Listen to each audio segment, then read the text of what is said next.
merhaba diyoruz. Merhaba. Kayaların arasında gidiyorsun. Muhteşem bir vadinin içinde gidiyorsun. Bu videoda harika yerler göreceksiniz. Görmeden geçmek istemedik burayı. Kalmayacağız. Aklım çıktı.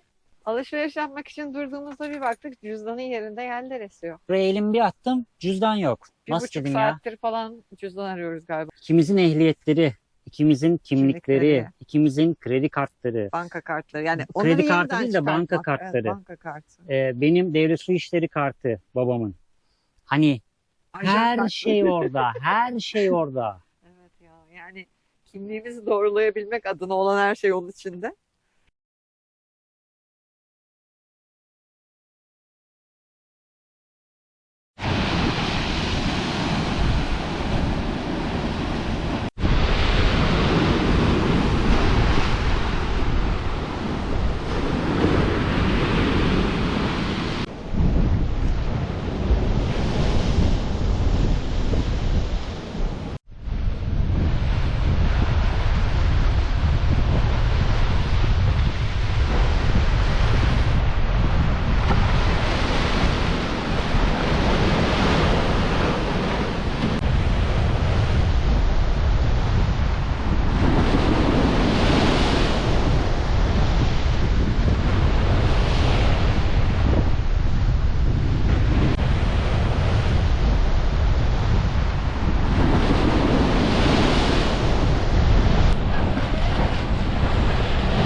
Çok güzel bir sahilde dinlendikten sonra hepinize merhaba diyoruz. Merhaba. Mersin'in en güzel sahillerine, en güzel koylarına doğru yola çıktık. Bu videoda harika yerler göreceksiniz. Şoför Bey, Evet. bizi nerelere götürüyorsunuz? Efendim Yanışlı plajından ayrıldık. Şimdi önümüzde çok ünlü, çok güzel bir koy var. Koyun adını hatırlarsam şayet daha da güzel. Buyurun. Daha şimdi konuştuk. Barbaros. Allah'ım yarabbim. Barbaros koyuna Eğribük. doğru. Evet. Birçok kişi Eğribük olarak biliyor. Birçok kişi Barbaros olarak biliyor. Barbaros koyuna doğru devam ediyoruz. Yalnız popüler yerlerden biri olduğu için muhtemelen yine kalabalık olarak bulacağız ama şansımıza dün akşam yağış vardı ve belki yağış yüzünden ayrılanlar olmuştur. Karşıdaki tepelerle aynı hizada gibiyiz şu anda. Evet. Yeşillik çok güzel ama ya. Evet. Bulutlardan kara kara gözüken yerler yanmış gibi duruyor değil mi? Ama değil. Değil. Gölge. Bulutlardan, gölgeden öyle gözüküyor. Bu sene hiçbir yer yanmasın inşallah. İnşallah. Ta orada aşağıda sahil hattında yol var, fark ettin mi? İlk sıra evlerden sonra. Evet gördüm. Bence şuradan itibaren çok güzel gözükmeye başlıyor. Kesinlikle öyle ya. Kayalara Acayip. bakar mısın? Acayip bir atmosferi var. Kayaların arasında gidiyorsun. Muhteşem bir vadinin içinde gidiyorsun. Ve hemen yanından da bir dere akıyor. Akıyormuş bayağı gerçekten. Akıyor, Göremiyoruz akıyor. otlardan biz ama. Böyle güzel bir yolun sonu çok daha güzel bir yere çıkıyor. Sazlıklar karavan boyunda ama ne kadar uzamış. Daha da uzun.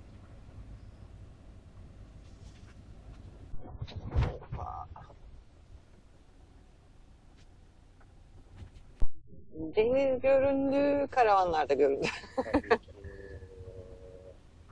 Sağ taraftaki yol olan kısmında bile karavanlar varmış. İçeriği görmeye hazır mıyız? Oraya dönmeden önce bir bakmalıyız. Dönemeyeceğiz zaten. Şöyle çıkıyorum ben. Of. Evet, bu yol bu tarafa çıkıyormuş sadece.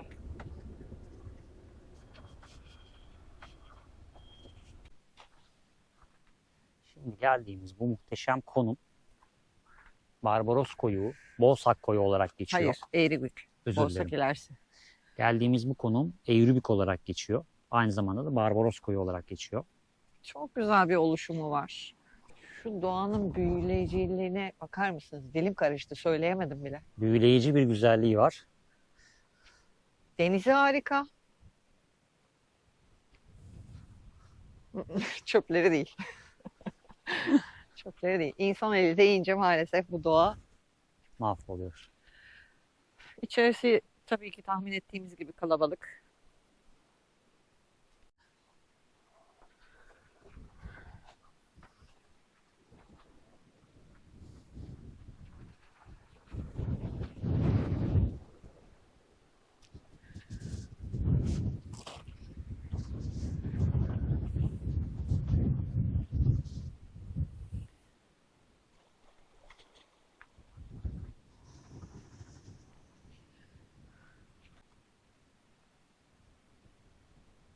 Barbaros Koyu yaz sezonuna hazırlanmış. İnanılmaz güzel bir koy. İlk geldiğimizde kıyı sınır şeridi turunda gerçekten büyülenmiştik buranın görüntüsünden. Evet.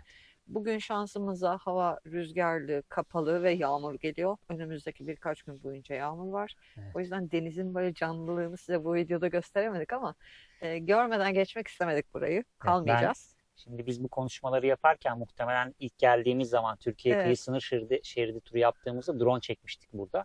Onların görüntülerini izliyor arkadaşlar. Çok güzeldi yani görsel. Şimdi de güzel ama çok kalabalık. Şimdi burası doğal sit alanı olarak, koruma alanı olarak geçiyor arkadaşlar. Burada yapılaşmaya Birinci pek derece sit alanı. evet, yapılaşmaya müsaade etmiyorlar ama artık bir takım karavancılar o kadar yerleşmiş ki Gülden biraz önce fark etti haritalarda. Hı. Kahvaltı salonu diye burada karavancılar hizmet veriyor. Yer açmışlar en dip köşede. Ya. Google haritalarda geçen yazdan öyle bir görüntü var. Tabelası falan da var. Ama bir önceki videoda karşılaştığımız takipçilerimiz önceki yıllarda burada ön sırada kaldıkları için sit alanı olduğundan mütevellit ceza yemişler mesela. Evet. Yani biz hep konuşuyoruz uzun süre konaklama yapmayın diye. Şimdi bu tür insanların varlığından dolayı karavancılar birçok yerden kovuluyor arkadaşlar. Bize işte yok kimileri diyor ki işte karavancı doğayı sever, yok şu yok bu yok falan. Buradaki karavancıların hiçbir araçlarını buradan hareket ettirmiyorlar. Bütün kirli sularını buraya döküyorlar. Hani doğa sevgisi? Tuvalet yok. Bırakın bu Su ayakları abi. Bu ayakları bırakın. Bunlar tamamen kendine kılıf uydurma kısmı.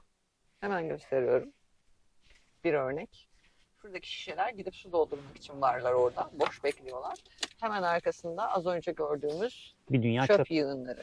Ve o Biz- çöpleri yakarak yok etmeye Evet, çalışıyorlar. orada işte bir parçasını yakmışlar. Evet. Hemen şurada yine bir dünya çöp var.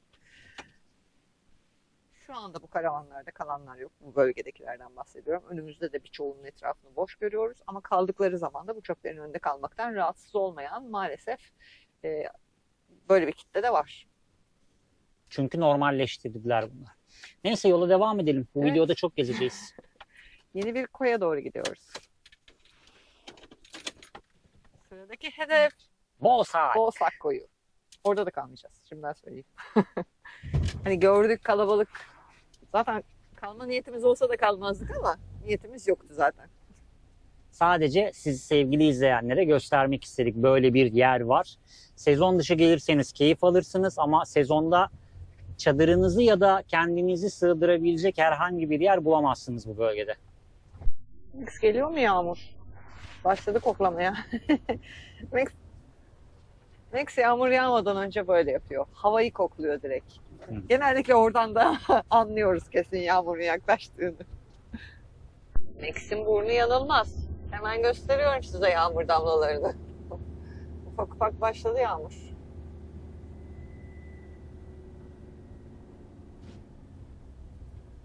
Peki herkesin yağmurda sabit durup keyif yaparken bizim gezmemiz.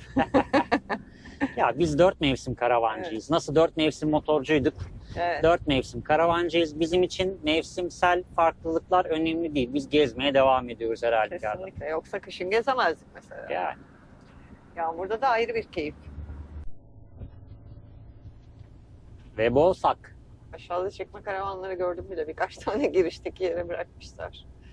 Aa, tekne var içeride. Boğsak koyuna doğru virajlardan aşağıya gidiyoruz. Yağmurla birlikte. Burada bir Bırakın. bakış açısı bıraktık, evet. İleride yol yapım çalışması var.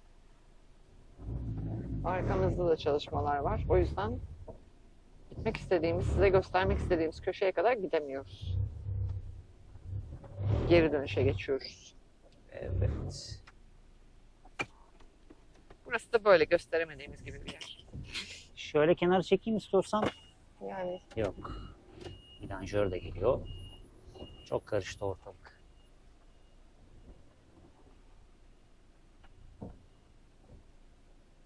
çok güzel yağmur yağıyor.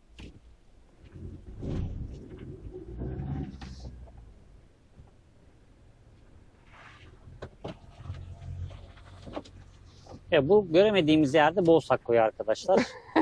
Nispeten gösterdim ama girişte ve sahil hattı boyunda çalışma olduğu için bu tarafa dönemedik. Evet, dönemedik. Zaten şöyle bir yer orası. Evler var. Yan tarafta dere yatağı var. Dere yatağının önünde düz bir cadde var. Cadde nispeten geniş. İki araba böyle yan yana kıyım kıyım geçer. İnsanlar karavanlarıyla oraya girip park ediyorlar. Gösteremediğimiz için anlatmayı deniyor Tolga Şahmat Evet. size. Ama buraya da kısaca bir eski videolarımızdan görüntü koyabiliriz. Koyarız. Bence daha kolay olur. Mecbur olduk. Böyle lafla anlatamayacağız yani koyu. O zaman devam ediyoruz. Bakalım bir sonraki durağımız neresi?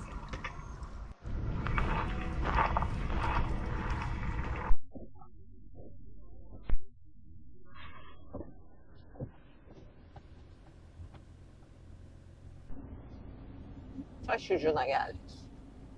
Merhaba taşucu. Merhaba. Çok güzel yerlerde kalmıştık burada, değil mi? Evet, çok güzeldi. Taş ucu sahile gelip dağıldık. Bakar mısınız halimize? Aslında taş ucuna gelmeyecektik. Taş ucunun girişine gelecektik ve alışveriş yapmak için durduğumuzda bir baktık cüzdanın yerinde yerler esiyor. Cüzdanı arıyoruz. Nerede cüzdan? Nerede cüzdan? Yok. Max geç öne. Nerede kullandık en Geç. son? Orada mı? Burada mı? İşte bir şifre işlemi için ben içinden kartımı almıştım. O akşam oradan sonra işte nereye gittik? Nerede alışveriş yaptık falan filan şeyi talan ettik. Ve hep sabit bir yerde duruyor aslında normalde. Ben oraya elimi bir attım. Cüzdan yok. Bir Nasıl buçuk dedim ya? saattir falan cüzdan arıyoruz galiba. Cüzdan ön tarafta değilse burada duruyor. Her yerini söylemeyelim bence. Ya kim girecek benim karavanıma? Gireceksin ne göreceksin? Boş cüzdan. Ya aklımız çıktı, arıyoruz. Sakin kalarak. Hatta Gilindere mağarasına gitmiştik en son. Orada kullanmışız. Yani düşününce orası geldi aklımıza. Oranın güvenliğini aradım. Oraya sordum bulan var mı falan. Cüzdan zaten boş, Tolga'nın dediği gibi. O da sağ olsun öyle bir güzel şey yaptı ki bize. Yok ya onu alıp atmışlardır. Buldularsa getirmezler buraya. İçinde para varsa diye bakarlar. Yoksa da fırlatır atarlar dedi aşağılara doğru falan. Teşekkür ediyorum. Çok güzel moral verdi sağ olsun. Ya ama işin kötü tarafı cüzdanda kimliklerimiz ikimizin de, kartlarımız, ehliyetlerimiz hepsi cüzdanda. Cüzdanda nakit para yok. Zaten Evet. cebimizdeki son nakit parayı Gilindire Nakit mağarasına verdik. kullanmıyoruz ya zaten. Nakit para yok. Kredi kartımız da zaten ekside dönüyor devamlı. Evet. Ondan sonra ama ikimizin ehliyetleri, ikimizin kimlikleri, Kimlikleri. ikimizin kredi kartları, Banka kartları. Yani Kredi onları kartı yeniden değil de banka çıkartmak. kartları. Evet, banka kartı. benim devlet su işleri kartı babamın. Hani her Ajan şey orada, her şey orada. Evet ya, yani kimliğimizi doğrulayabilmek adına olan her şey onun içinde. Neyse ki bulduk. Evet. Şimdi alışverişe gidebiliriz. Biliyor muyuz? Bulduk cüzdanımızı. Evet gidelim. Taş ucuna geldik. Taş ucunun içinde neydi gittiğimiz yer? Atatürk evi. Evet. Atatürk evinin Selanik'teki evinin benzerini yapmışlar burada. Ama saat geç olduğu için oraya gidemeyeceğiz bu sefer. Önceki videodan bir kesit ekleyebiliriz hemen buraya. Taş ucunda başka gezecek yer yok.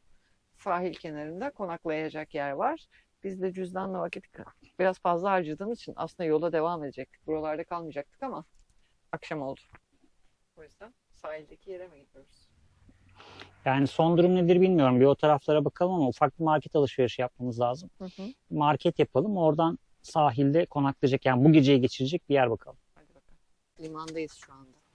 Evet, ya bu limanda da konaklayabiliyorsunuz aslında. Hani bir gece kaldığınız zaman pek bir şey demiyorlar ama bazen Örnek karavanlar var şu anda ama buradaki limandan Kıbrıs'a yolculuk yapılıyor. Normalde onların bekleme alanı Evet. burası.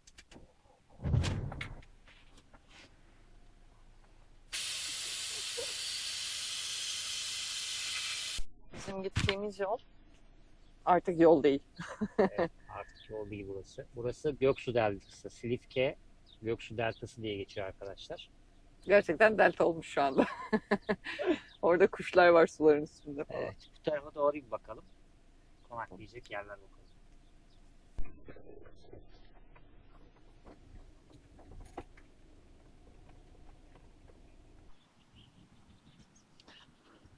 Evet, geniş bir alan. Bu taraf zaten trafiğe kapalı bir yol. Ara sokaklardan, biz daha önce geldiğimiz için biliyoruz buradaki birkaç ara sokağı. Ara sokaklardan aşağı indik. Bu gece buradayız. Çok karanlık gözüküyor kamerada. Hava kapalı bayağı. Yağmur var. Burayı nereden biliyoruz? Bakayım duruyor mu hala ya? Duruyor. Harita incelemelerinde konum araştırırken Tolga bir şey fark etmişti. İnanamamıştık. O yüzden onu görmeye gelmiştik aslında biz buraya, değil mi? Evet, haritada devasa, kocaman, koskocaman bir kaplumbağa görseli vardı. Bakınız, kaplumbağa. Gerçekten böyle bir kaplumbağa var. Aslında burası duşlar ve tuvaletler için organize edilmiş çok güzel bir yapı. Ama hiçbir şey çalışmadığı için atıl kalmış bu şekilde. Geçen geldiğimizde kapıları şeydi ama kilitliydi. Evet. Şu anda açık, sanki temizlenmiş, kullanıma açılmış Kırıp gibi. açmışlardır muhtemelen çünkü etrafındaki otlar ot, evet. kullanılmadığı anlamına geliyor. Ayrıca bu kumsal deniz kaplumbağaları yuvalama alanı. O yüzden sahil tarafına araç girişleri yasak.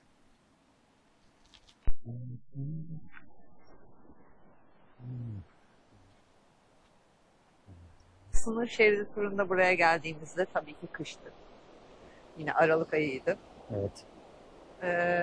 Ama deniz şimdikinden daha sakindi.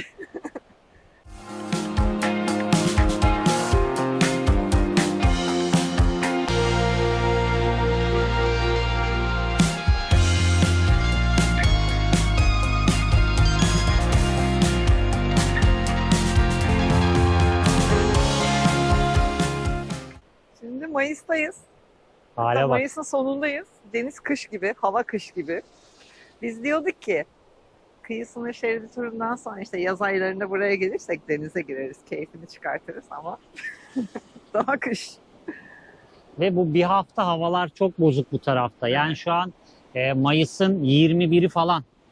Siz ne zaman izleyeceğiniz muhtemelen Haziran başında izleyeceksiniz Mayıs sonu, videoyu. Ama yani Mayıs sonu neredeyse ama hava böyle buralarda. Evet. Yağmur geliyor birkaç gün boyunca. Ama burada muhteşem gün batımları var. Hatırlıyorsun ama çok güzel fotoğraflarımız vardı burada gün batımında. Evet. Doğası çok güzel. Arkadaki dağlar ne kadar gözüküyor şu anda bilmiyorum bulutlardan ama çok keyifli bir yerdi burası.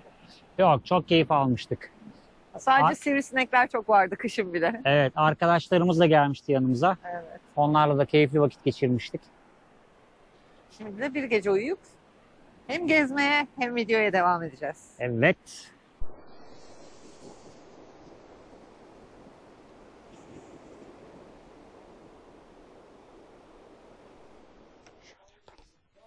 Biz yine bir yerlere gezmeye geldik. Max de tarihi otlardan midesini rahatlatma peşinde. Gelincikler çok güzel değil mi ya? Evet, çok güzel görünüyorlar. Evet Gülden Hanım. Neredeyiz? Ayatekla öğren yeri. Azize Tekla. Milattan sonra 6. yüzyılda yaşamış. Hristiyanlığa ilk inananlardan birinin yaşadığı, aslında saklandığı bir mağaraya gideceğiz az sonra. Ama önce buradaki yerleşimde su sarnıcıymış burası. Bakalım. Burası o dönemde kullanılan bir su sarnıcından geriye kalanlar. Destek kirişleri falan atmışlar ama bayağı bir Yıpranmış çok. yıpranmış. Azize Tekla milattan sonra 6. yüzyılda yaşamış. Hristiyanlığın ilk yayıldığı dönemlerde Aziz Paul'ün dolaşıp bilgilendirme yaparken bu bilgilerden etkilenerek paganizmi bırakıp Hristiyanlığı seçmiş. Tabii haliyle bölge halkı tarafından da ötelenmiş. O da kaçıp buradaki mağaraya yerleşmiş ve burada dini yaymaya devam etmiş. Milattan sonra 4. yüzyıla geldiklerinde de bölge halkı Hristiyanlığa tamamen dönünce Azize'nin kıymeti biraz biliniyor herhalde. Sonra burayı kiliseye çeviriyorlar. Aslında burası bir mağaraymış daha öncesinde. Burası kiliseye çevriliyor. Hemen arkada 2-3 tane daha kilise yapılıyor. İşte su sarnıcı yapılıyor. Burası tamamen bir öğren yerine o dönemde çevriliyor. Şimdi kalıntıları çok az görebiliyoruz maalesef.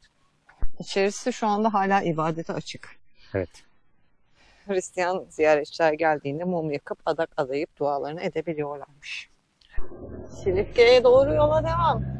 Yalnız bugün yağmur olacaktı. Hatta önümüzdeki 4 gün boyunca hala yağmur gösteriyor. Ama havayı görüyoruz. Hava görüyorsunuz. Anlatmaya gerek yok.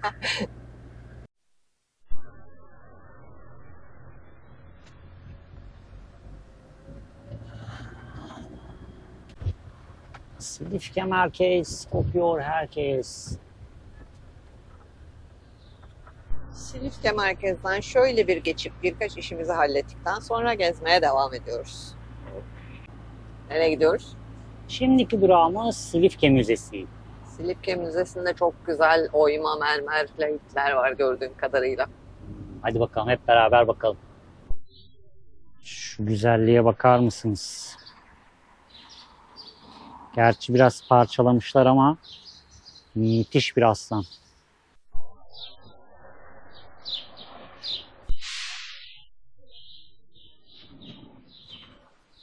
O Olba'dakilerden birisi muhtemelen. O kadar detay yazıldığına göre. Olabilir. Çok güzel heykeller var Silifke Müzesi'nde. Ama en güzel heykel bu. Çok detaylı mermer bir lahit. Bu lahit 2012 yılında Kelenderis Antik Kenti'nde bulunmuş. Kelenderis'e girememiştik az önce hatırlıyorsunuz. Evet. Yani sizin için az önce etrafında tel örgüler vardı ama orada böyle muhteşem bir eser bulunmuş. Bakar mısınız? Ne kadar ince işçilik. Kafası olmayan zırhlı imparator heykeliymiş bu arkadaşlar. Ne kadar çok detay var üzerinde değil mi? Evet. Kemerinde hayvanlar. Hep böyle antik kentler falan geziyoruz ya. Hatırlarsanız Uşak'a geçer Burdur'u gezerken şok olmuştuk Burdur Müzesi'nde. Çünkü mamut kalıntıları vardı. Mamut fosilleri bulunmuştu. Ve burada ne varmış biliyor musunuz arkadaşlar? Deniz ineği fosili. 20 milyon yıl öncesinden. Şu arkadaş. Evet, şu alttaki. Şu alttaki de fosili. İşte şu fosil, şu da şu arkadaş. Ve nerede bulunmuş? Sındal Dağı'nda. Erdemli'nin tepelerinde yani. 20 milyon yıl önce dağın tepesinde bir fosil. Bu da meraklıları için Titus denizini araştırmalarını öneririm. Tetis denizini araştırmalarını öneririm. Silifke Kalesi. Silifke Kalesi şu anda tadilatta. Yani yaklaşık 4 yıldır tadilattaymış ama fotoğraflarda ve haritalarda gördüğümüze göre gerçekten iç alanlarıyla birlikte çok iyi korunmuş bu haliyle bile. Tabii ki tadilat dolayısıyla kapalı olduğu için oraya gidemeyeceğiz. Biz de resmiyle idare ediyoruz. Kalenderis'te göremedik diye şikayet ettiğimiz yerleri burada gördük. Evet, bakın bunlar. Şunlar da oradaki göremediğimiz mozaikler. Ve Bunlar çok güzel Çok görünüyorlar. güzel. Ve kendimizi dağ yollarına attık. Silifke'nin tepelerine doğru çıkıyoruz. Tırmanmaya devam. En sevmediğim yol şekli. Ama manzara muhteşem. İnanılmaz bir vadi var yanımızda ve sağlı sollu mağaralar var vadinin içerisinde. Tam sevdiğimiz gibi.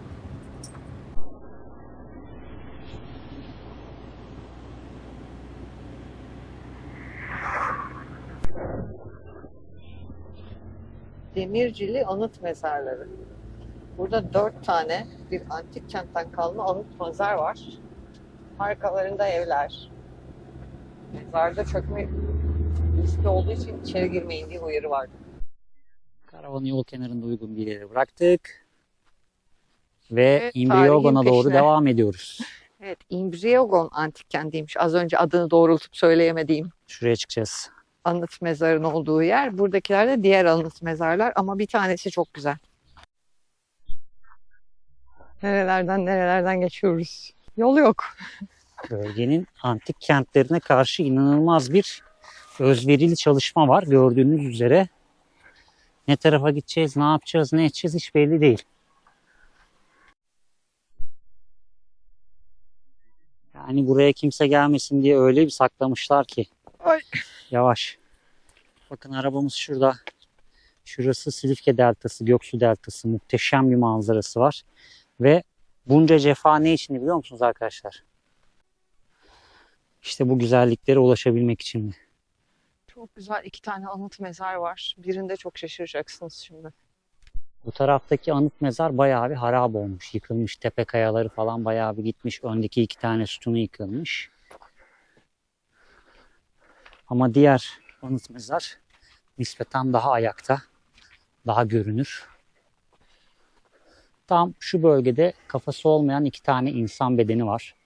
Fark ettiniz mi bilmiyorum. Muhteşem bir anıt mezar manzarası. Ve aslında yukarı çıkınca şu arka tarafta çok büyük bir yerleşim olduğunu da hemen görebiliyorum. Gülden aşağıda olduğu için fark etmedi ama Şuradaki duvarları gördüm. evet şu sırtta da yaşam varmış. Bakın bir aslan figürü var. Devasa bir mezar kapağı bu. Şu yukarıdan düşmüş. Ama esas göstermek istediğim şunlar. Gördünüz mü şu mezarı? Anıt mezar. Üstünde 2 tane aslan var. Birinin kafasını kopartmışlar.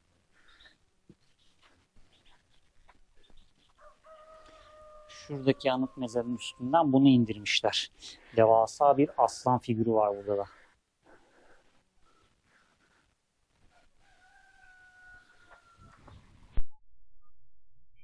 Bu görmüş olduğunuz muhteşem yapılar milattan sonra 2. yüzyıl olarak işaretlenmiş. Evet, kentin ileri gelenlerine ait mezarlar olduğu düşünülüyor. O kadar büyük oldukları için. Ve inanılmaz bir antik kent de varmış hemen alt tarafta. Evet, çok büyük bir alan. Tabii maalesef ki özellikle bu bölgede çok büyük, devasa bir yerleşim söz konusu. Ama işte ne bir tabela, ne bir güncelleme, ne bir şey var. Biliyorsunuz arabayı şuraya bıraktık. Buraya gelene kadar Aklakara'yı seçtik. Evet. Yol bile yok. Birkaç noktayı ayrı ayrı denedik. Sonra ağacın altından üstünden bir yerlerinden geçtik ve çıktık. Henüz bir çalışma yapılmamış gördüğünüz gibi. Kendi kendine bu halde korunmuş yani. Evet.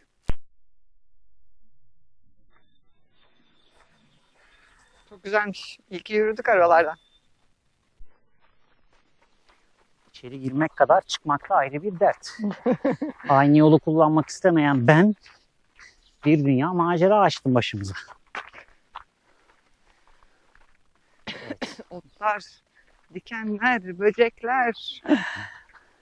Burayı da gezi listemizden çıkarttığımıza göre, gezilen yerler listesine eklediğimize göre devam edebiliriz.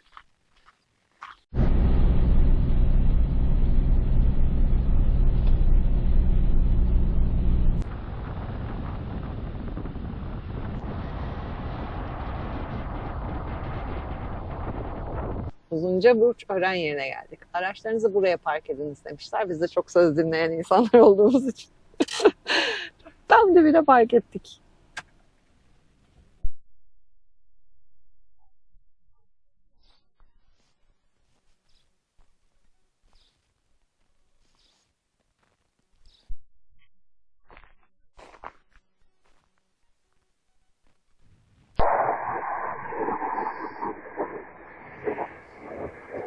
Dedim ki ne oluyor, gök mü gürlüyor? 2 tane savaş uçağı. Ama 2 tane Yok, savaş üç. uçağı geçti. Hatta biri de alttan gidiyor, 3. Vay be. Bulutların arasında nasıl kayboldular? Evet. Ben ki şu muhteşem görseli size aktarmaya çalışıyordum. Gel gel, buradan gözüküyor.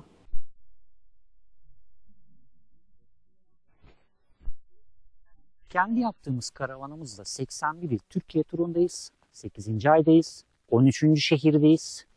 Ve şu anda neredeyiz? Mersin Uzuncaburç. Arkana dikkat et. Ettim. Çıkıntı var.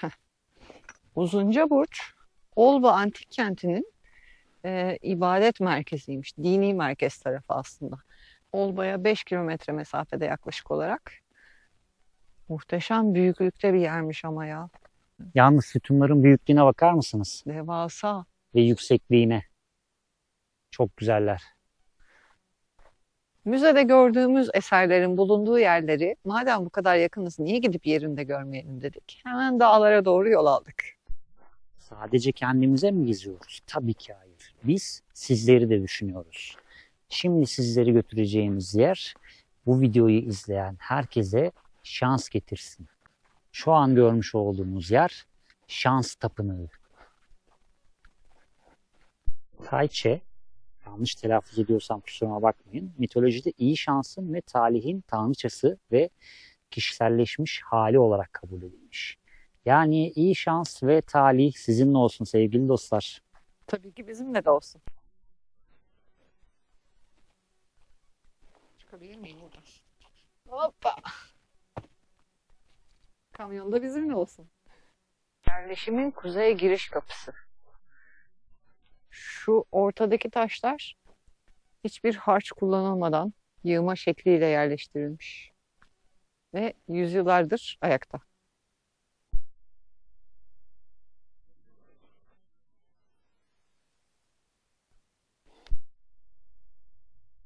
Yolunuz Mersin taraflarına düştüğünde sadece Mersin sahilini gezmeyin. Azıcık yukarılara çıkın ve bu muhteşem doğa harikalarını keşfedin. Hele yaz sıcağında geliyorsanız buralar çok güzel olur. Esiyor püfür püfür tepelerde olduğu için. Aklım çıktı. Kaçmış kırpılırken. Be. Şu evin güzelliğine bakar mısın? Mermer Bak. sütunları da kullanmışlar. Evet. Şu yıkılan yer sobaymış iç taraftan. Dış duvar yıkılmış. Evet. İç tarafındaki görsel muhteşem. Merdivenler falan harika. Tabii şu anda burası kazı alanının içinde kaldığı için bir tek şurada bir ek duvar eklemişler. Onu eklemeseler aslında o iki alan açıklık. İncir ağacı biraz bozuyor görüntüyü ama içerisi falan efsane görünüyor buradan. Ve mevcuttaki sütunlar falan kullanılmış tam şurada. Merdivenler falan aynı şekilde. Alt zemin taşları buradaki antik kentin taşlarından kullanmışlar. Çok güzel. Şu tarafındaki yapı daha sonradan eklenmiş buraya. Ana yapı bu bölüm. Hepiniz biz antik kent gezerken tiyatro izlemekten hoşnut olsanız da burada tiyatro gösteremiyoruz size. Evet, sadece tiyatroyu göremiyoruz biz de. Çünkü o taraf kazı alanının içinde bir yenileme, restorasyon çalışması var. Evet. Bayağı bir restore etmişler tiyatroyu. Ayağa kaldırmışlar uzaktan gördüğümüz kadarıyla ama sizlere gösteremedik sadece. Henüz ziyarete açılmamış o bölüm. O zaman Karavana doğru devam. karavanım. Karavan. O zaman Olba Antik Kenti'ne gitmeyecek miyiz şimdi? Dini merkezinde gezip, ibadet yerini gezip de antik kenti gezmeden olur mu? olmaz. Hadi hep beraber şimdi yakınlardaki Olba Antik Kenti'ne de gidelim. Uzuncaburç köyünün içi komple aslında bir antik kent yerleşiminin içi. Tarlalarda lahitler var, kalıntılar var, oymalı taşlar var. il merkezinden yaşam alanına doğru gidiyoruz. Şimdi Olba Antik Kenti'ne geldik. Hemen Antik Kent. Şu gördüğünüz tepe var ya arkadaşlar. Bu gördüğünüz tepe o dönemlerde antik kentmiş. Şurası Anıtsal Çeşme. Hemen iç tarafta da tiyatro var. Bunun tepenin arka tarafına kadar giden devasa bir yerleşimmiş aslında burası. Yine büyük yerleşimlerden. Ve biraz önce gezdiğimiz yerde tam olarak şurada minareyi görüyorsunuz. Minarenin arka tepesi kalan caminin, minarenin arka tepesi kalan tepeler. Biraz önce gezdiğimiz yer. Buralar hep böyle. Ve sonunda bir tiyatro gösterebiliyorum sizlere. Her ne kadar çok fazla bir şey kalmasa da burası Olba kentinin tiyatrosu. Minik bir tiyatro, şirin bir tiyatro. Gülden diyor ki çok tahrip olmamış. Mikrofonu olmadığını unuttu. Oradan size seslenmeye çalışıyor kendisi. Karşı tarafta da alanın nekropol kısmı, yani mezarlık kısmı var. Tepenin arka tarafına geldik. Bu tarafı ileriye doğru devam eden kısmı şu su kemerlerinin bulunduğu bölüm. Tepe ve yerleşim bu tepede devam ediyor. Buradan arka vadiye kadar uzanan bir alan burası aslında. Ufuk çizgisinin oradaki tepelerden Olba Antik Kenti'ne.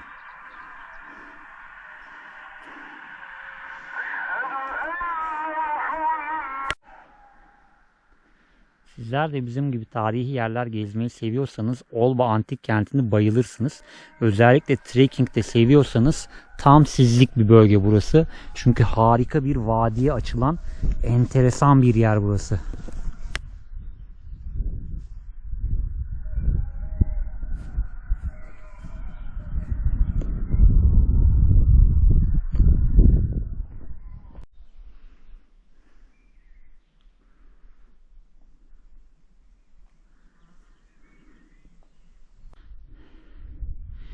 Aşağılara doğru indik. Burası manastır olarak göstermişler. Alanın çok büyük bir çoğunluğu toprak altındaymış. Zaten şuradaki izden anlarsınız. Burayı da kazılarla açmışlar. Ve şu anki halini almış.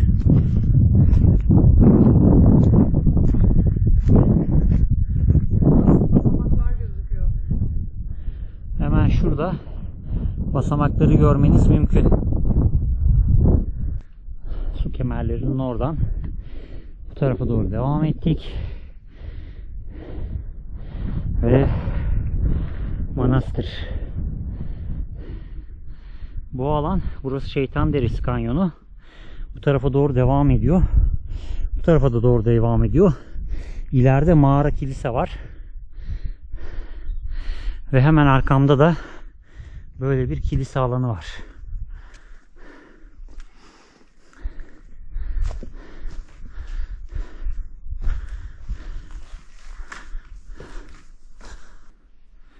Tabii orijinalde burası kapalı bir alan. Tarihin yıpratıcı anlarına dayanamayıp burası yıkılmış ve şu anki bu açılan bölüm kısmı açık. Gülden de dayanamadı, geliyor. Yol buldun mu? Benim bulduğum yol pek iç açıcı değildi. Görebiliyor musunuz bilmiyorum ama şurada büyük bir mağara girişi var.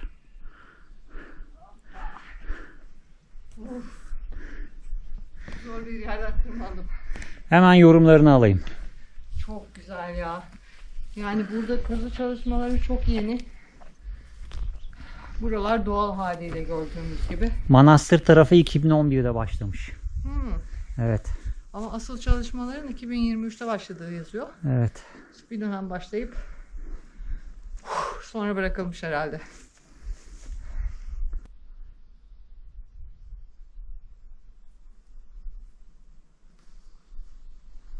O kadar sessiz, o kadar huzur dolu ki. Vadinin içi muhteşem. Karavanla şuraya gelebilseydik, şurada kalsaydık. Değil mi? Bu manzarada ne güzel olurdu. Çok iyi ötüyor ya. Çok güzel ya. Şimdi bak bizim daimi takipçilerimiz hemen şuradaki merdivenleri fark etti. Evet. Çok bariz.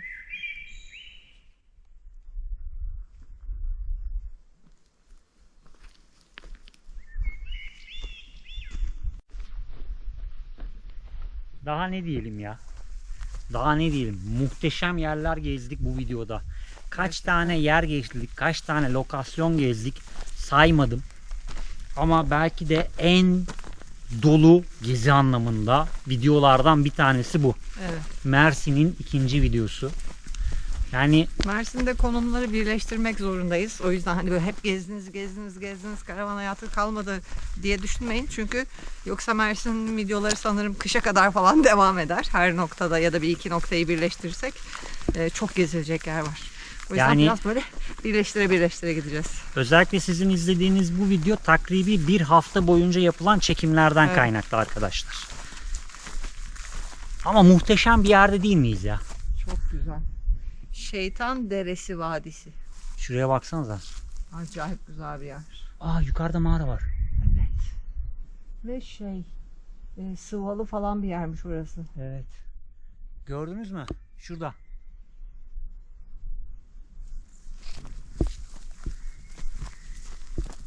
Yani buralarda oturanlar için söylüyorum özellikle. Mersin sınırları içerisinde oturuyorsanız buraları gezmemek büyük kayıp. Mersin, Adana, üst taraflar. Evet. Yok hani yakında Antalya. olan insanlar için gezecek vakit kısıtlaması olmadığı için gelirsin, sabahtan başlarsın, akşama kadar yürü, gez, piknik yap. Çok iyi. Çok iyi. Şu anda termosumuzu Bursa'da unuttuğuna inanamıyorum. Ben de. Ben de. Bir termosumuz bile yok. Bu kadar yürüyeceğimizi düşünmemiştim ben. Ben de tahmin etmedim ama çok güzel olunca bırakamadım. Ama buradan döneceğiz artık galiba. Hayır bu geldik zaten artık. Aa, Bitti. arkadan mı geçeceğiz? Tabii arkası yani o Tepenin tepeyi evet. komple dönmek üzereyiz. Çok güzel bir şey kokuyor. Evet. Kekik, nane bir şey. Koca bir vadiyi bitirmenin haklı sevinciyle birlikte, haklı gururuyla birlikte diyeyim. Çok güzel ama. Burayı gezin. Oh. Aman ne, Yorulduk. aman ne yorulduk. Görebiliyor musunuz ekranı? Evet. Tamam. Çok yorulduk ama çok güzeldi ya. Yani sadece bir antik kentin aslında etrafında döndük. Asıl yerleşimler üst tepede ama çok çalılık ve otluk olduğu için, yıkıntılar da çok fazla olduğu için oralara girmedik. Vadiyi yürüdük ve vadi muhteşemdi. Harikaydı. Yani Gülden'in dediği gibi bu yakınlardaysanız mutlaka buralara uğrayın. Kesinlikle. Yani Mersin'de nereleri gezebilirim ben dediğiniz zaman bizim Mersin ikinci videosu size çok güzel yerler. Silifke etrafı. civarı muhteşem yerler bence de. Silifke etrafı muhteşemdi. Evet dostlar. Mersin'i gezmeye devam edeceğiz ama tabii ki bir sonraki videoda. Kendinize çok iyi bakın. Bir sonraki videoda görüşmek üzere. Hoşça kalın. Hoşçakalın.